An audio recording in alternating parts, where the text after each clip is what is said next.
5, 4, 3, 2, 1 i Loris Brown, que és el primer pilot que comença aquesta final. Un fort aplaudiment. A les 5 de la tarda, en puntualitat suïssa, es donava inici a la part decisiva de la competició. Estem a Ripoll i gaudint de la primera cursa de la Copa del Món de Trial. Un any després, el millor trial del món es citava novament a la capital del Ripollès. El moment calent del cap de setmana de trial estava situat en el desenllaç d'aquesta primera màniga d'una prova de nivell mundial. I ja tot a punt, a Ion Aretio, ja el tenim en acció. Sortint de forma inversa a la classificació, els 8 millors especialistes es disposaven a sortir. Cada 3 minuts entrava un participant en concurs.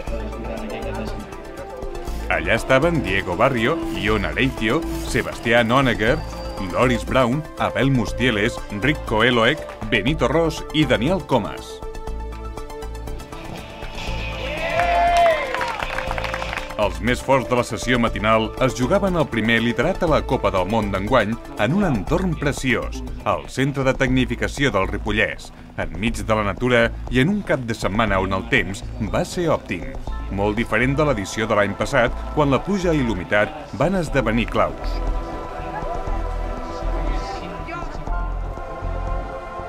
El duel al cim el deparaven dos especialistes que es coneixien prou bé. Daniel Comas, l'aposta local, i Benito Ros, vigent campió del món.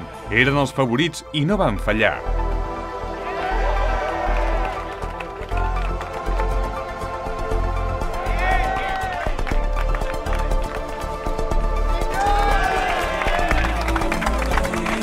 Tot i la igualtat latent entre tots dos, el cert és que Comas va guanyar amb més comoditat del previst. Si fa un any entre Comas i Ros el marge era estret, en aquesta segona edició de la Copa del Món a Ripoll, Comas, natural de Gavà, va ampliar la distància respecte al pilot navarrès.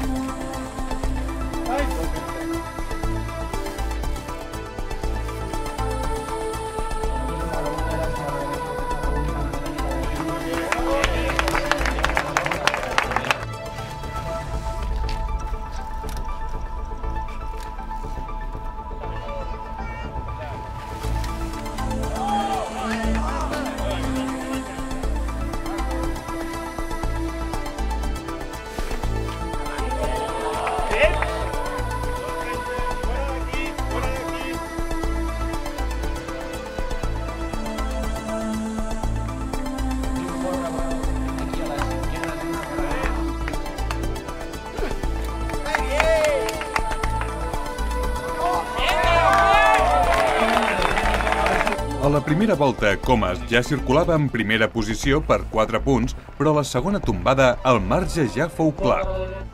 Comas es quedava en 3 punts pel 13 de Ros. Això significava una victòria clara, rotunda, d'aquelles que es recorden.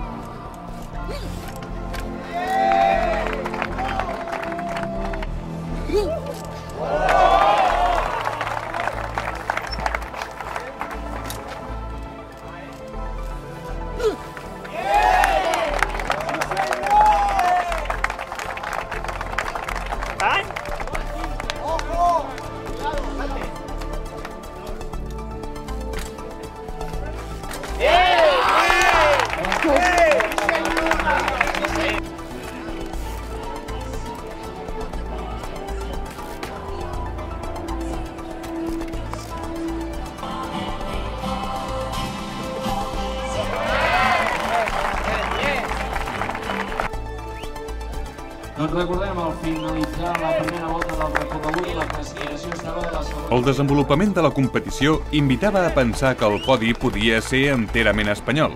En Comas i Ros dedicats al triomf, quedava per veure el titular del tercer esglaó del podi. Abel Mustieles sortia tercer de la primera tanda, però l'holandès Rico Eloek va signar una millor segona volta per ficar-se al podi.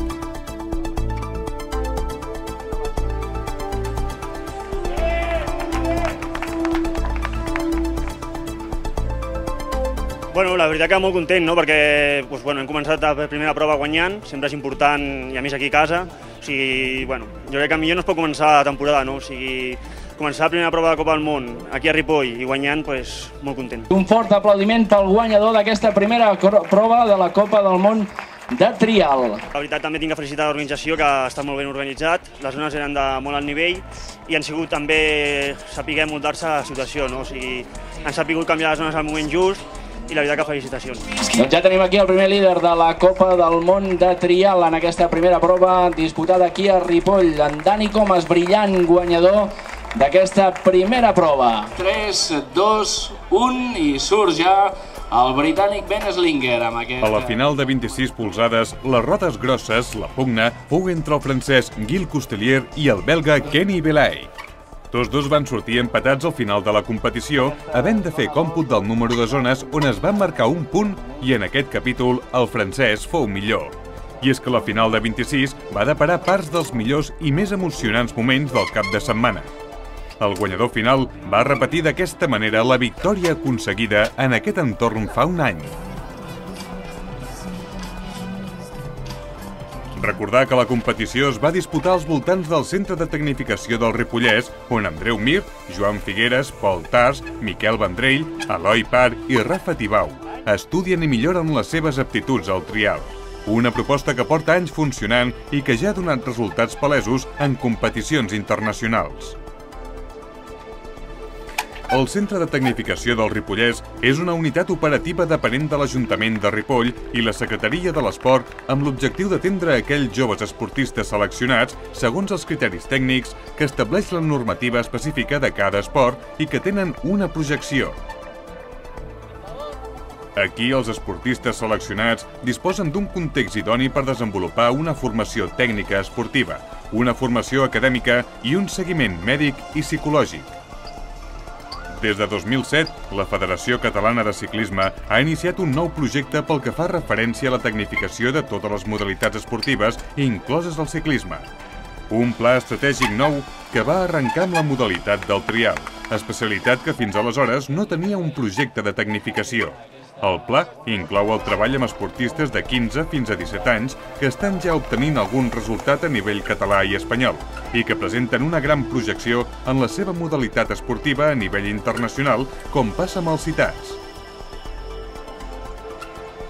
I és que l'entorn de Ripoll reuneix els requisits que faciliten la pràctica esportiva de les diferents modalitats.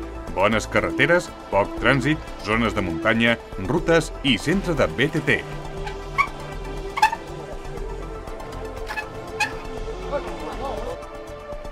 C'est vrai que c'était pas mal, c'était varié, il y avait un petit peu de tout, de la précision, des bunnies, un peu de tout, donc j'ai trouvé ça pas mal.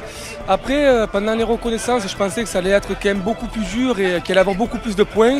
Et en fait, une fois sur le vélo, on se rend compte que ça peut passer, donc nickel.